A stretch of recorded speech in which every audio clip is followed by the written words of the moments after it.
Alianças com Santa Maria é aquele programa que em TV Canção Nova nos reúne nesta hora, a nós e a si. Nós estamos na cidade de berço de Portugal.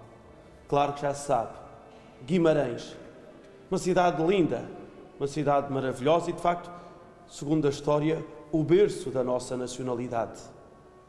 O berço, a cidade que viu Dom Afonso Henriques, o Conde Dom Henrique, Dom João I também, que aqui veio, a este lugar, onde é a Igreja Nossa Senhora da Oliveira, conhecida por Colegiada Nossa Senhora da Oliveira.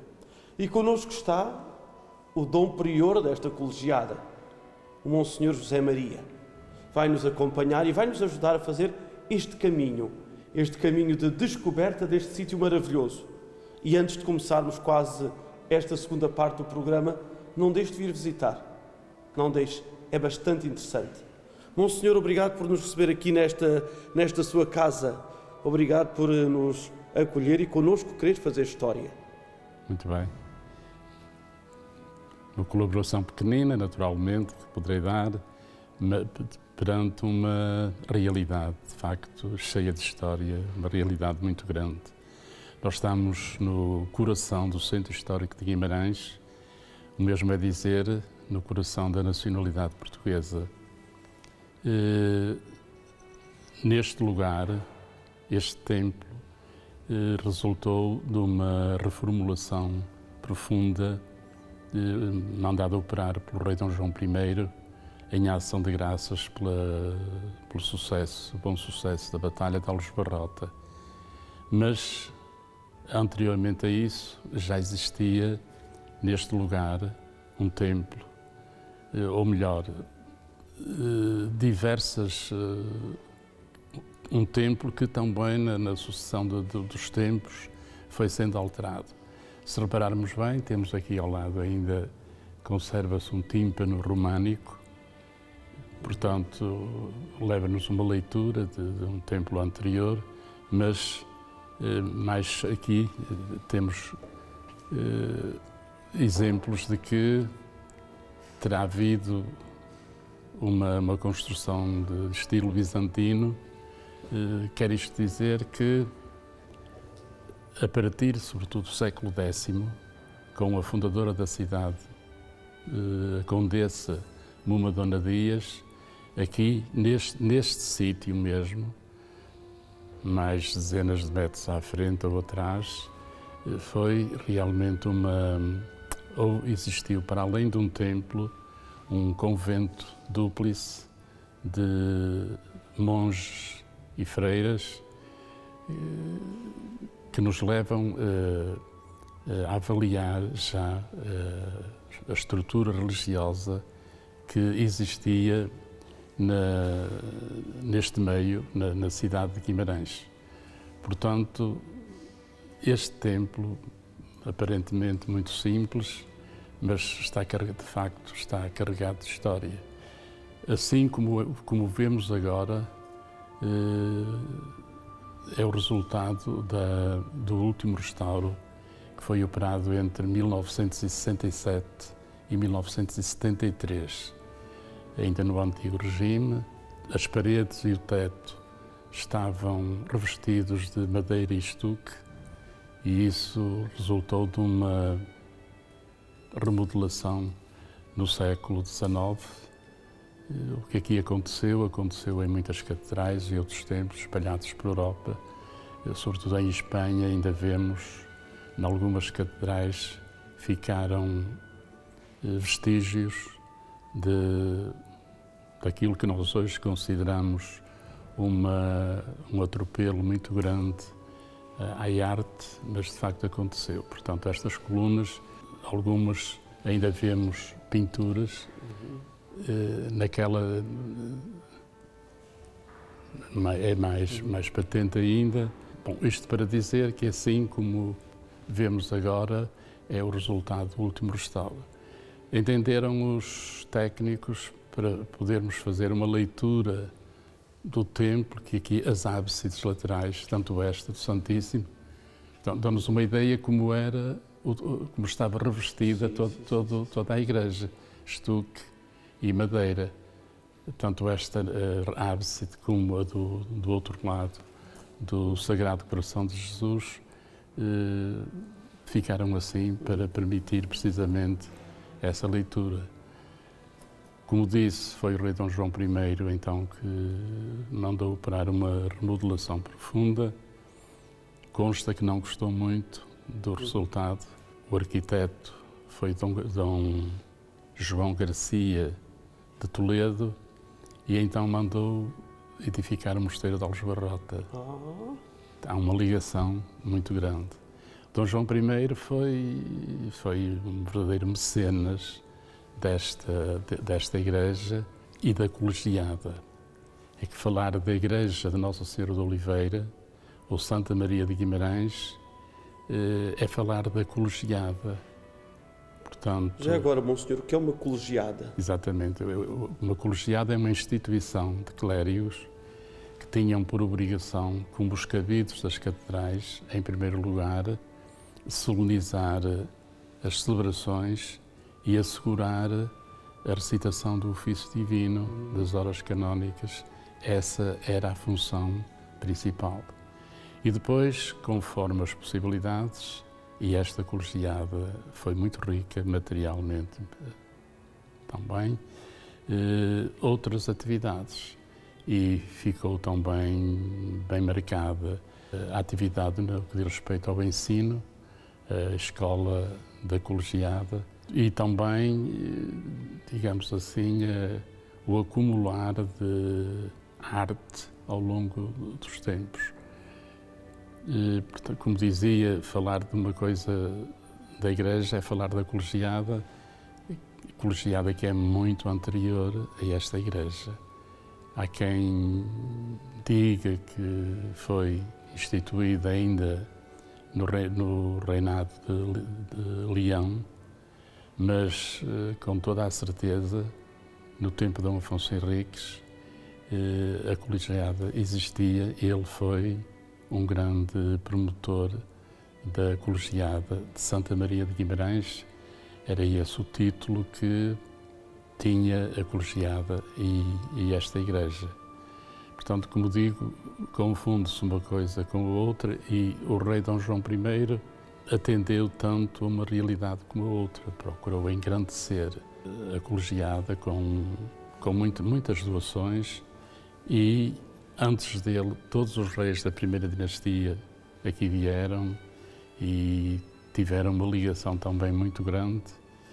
E Dom João IV, já na quarta dinastia, e foi nessa altura, precisamente com Dom João IV, que a colegiada, não tendo perdido a importância que tinha, perdeu, entre aspas, uma prerrogativa que era a de Santa Maria de Guimarães ser a padroeira de Portugal e passou a ser a designação de Nossa Senhora da Conceição. É sabido de todos, aqui em Guimarães há 4 lápides que assinalam essa data feliz em que o rei Dom João IV proclamou essa grande devoção. Temos ali no largo, no contraforte da Domus Municipalis, com a data de 1656, é isso, essa data feliz, em que passou então a ser o Santuário de Guimarães. Este santuário terá perdido alguma importância, mas não deixou de ser, até que foi extinta, realmente uma instituição de grande valor. Mas o Monsenhor disse uma coisa muito importante para nós e para todos aqueles que estão connosco a assistir a este programa. É que todos os reis da primeira dinastia encontraram neste templo, neste espaço, um espaço importante de devoção a Nossa Senhora e, acima de tudo, de confiança e de consagração da Portugalidade a Nossa Senhora. Exatamente. Podemos dizer desta forma, não é? Exatamente. A Rainha Santa Isabel passou por cá, pelo menos 2 vezes, em peregrinação a Santiago de Compostela. Guimarães era uma das etapas que os peregrinos que rumavam a Santiago de Compostela procuravam. E havia mesmo um ambulatório no altar principal. As escadas que circundam, que dão acesso ao trono onde está a imagem de Nossa Senhora da Oliveira, são testemunhas do desgaste da pedra, da devoção que realmente existia, não apenas em Portugal, mas na Península, para com Santa Maria de Guimarães.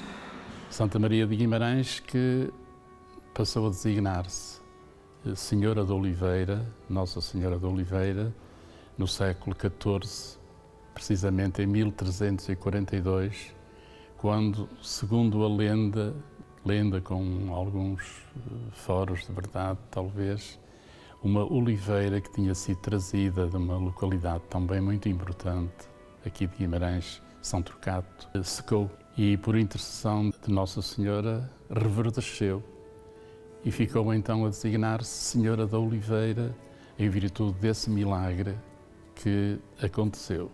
E até aos dias de hoje, o título, até da paróquia mesmo, é Nossa Senhora da Oliveira. Nós poderíamos talvez fazer uma leitura, não é, a partir de tudo isso que o Monsenhor nos tem estado a dizer, é que esta casa é um lugar da paz. Pelo título da Senhora da Oliveira, mas também por todos os reis passarem aqui, irem construindo a Portugalidade, não é? É isso mesmo.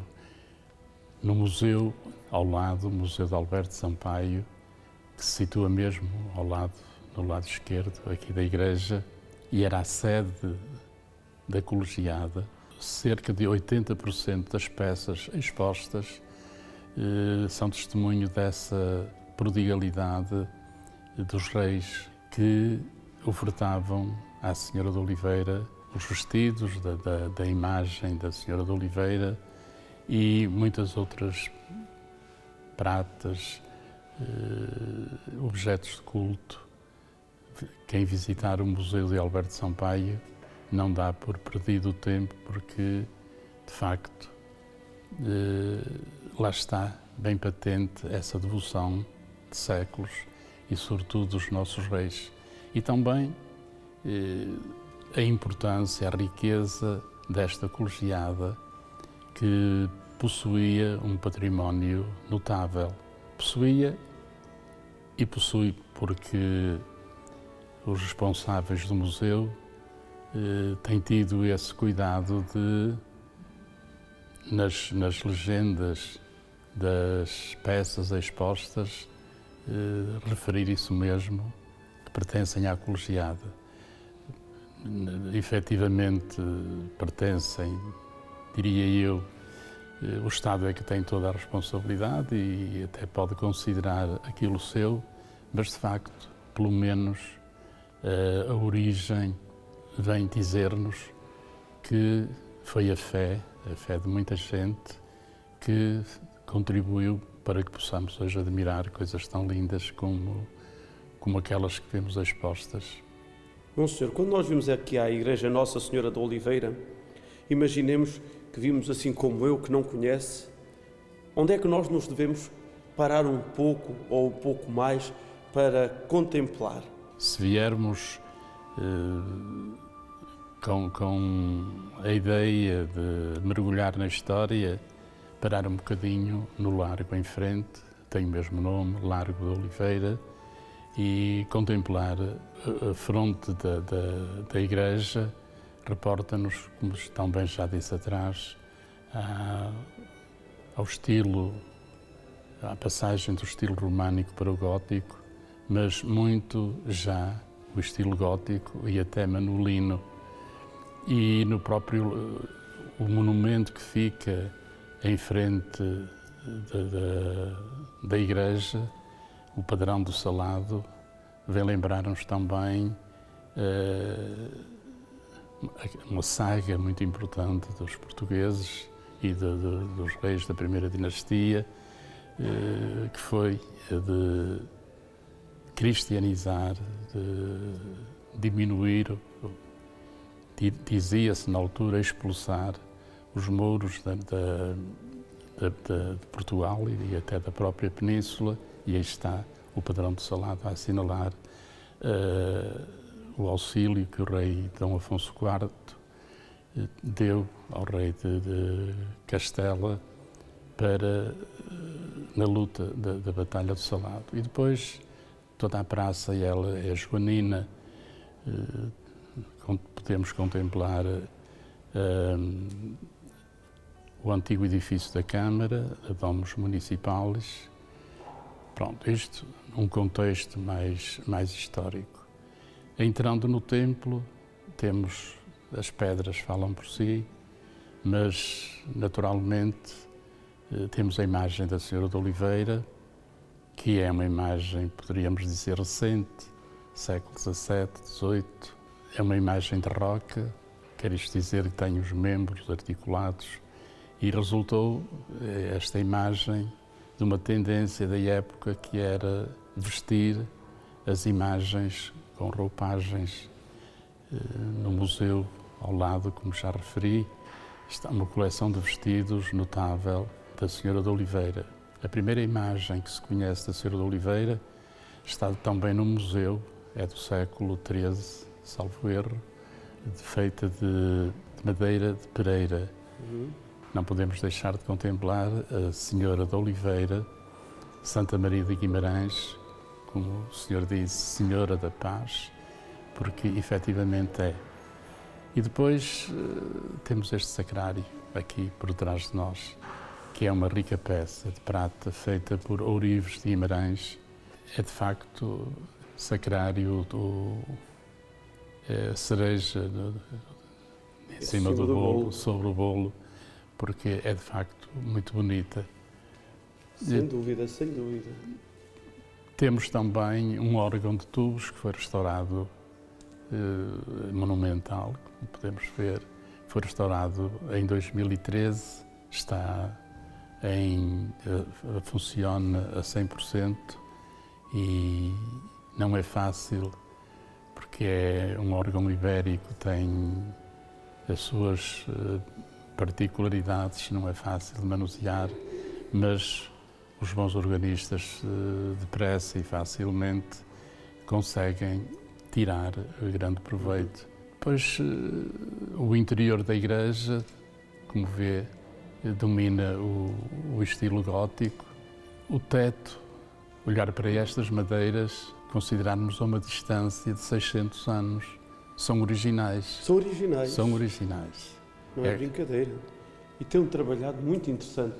A forma não é habitual. Chegaram a estar revestidas, como disse, de madeira e estuque. Eu próprio, na altura do restauro, tive o privilégio de ter uma visita guiada pelo mestre de pedreiro, o Sr. Albino, que era notável, era o encarregado da obra, toda a obra, e nas traves e nos caibros do teto vêem-se também pinturas originais, pintura do século XIV, XV, que à distância tem um pé direito muito alto, não se vislumbra bem, mas são também muito lindas. É interessante, Monsenhor, como de facto qualquer edifício nos canta a história de Portugal, não é? Exatamente. E nós estamos aqui num belíssimo edifício que nos canta a história de Portugal. Se eu antes não tinha visto o monumento, porque viemos imediatamente, porque o Monsenhor fez a caridade de esperar por nós, nós agora vamos vislumbrar também, com um pouco mais de atenção, todo este edifício. A beleza do edifício, a beleza da história, a beleza do monumento e, acima de tudo, a beleza de Deus que trabalhou na história dos homens, fazendo dessa história dos homens a história de Deus. Monsenhor, nós não lhe queremos roubar mais tempo e queremos lhe agradecer muito toda a paciência que teve para nos acompanhar nesta visita e também para esperar por nós um pouco, não é? Muito obrigado, obrigado eu, e que isto possa contribuir também para uma devoção cada vez maior a Nossa Senhora de Oliveira, que é a Rainha de Portugal e nossa padroeira. Sem dúvida. Assim, caro telespectador, queremos agradecer-lhe a sua presença, agradecer-lhe a sua atenção e despedirmos-nos. Até para a semana, se Deus quiser. Que seja sempre um atento espectador a estas histórias que fazem a história da nossa Portugalidade. As alianças com Maria, que um dia, e vai perceber isso mais à frente na nossa programação, foi respondida. Não tenhas medo, eu sou o anjo da paz, rezai o terço pela paz. 1917, Cova da Iria. Portugal consagra-se a Maria e no final Maria entrega-se a Portugal. Um abraço muito grande e até para a semana, se Deus quiser.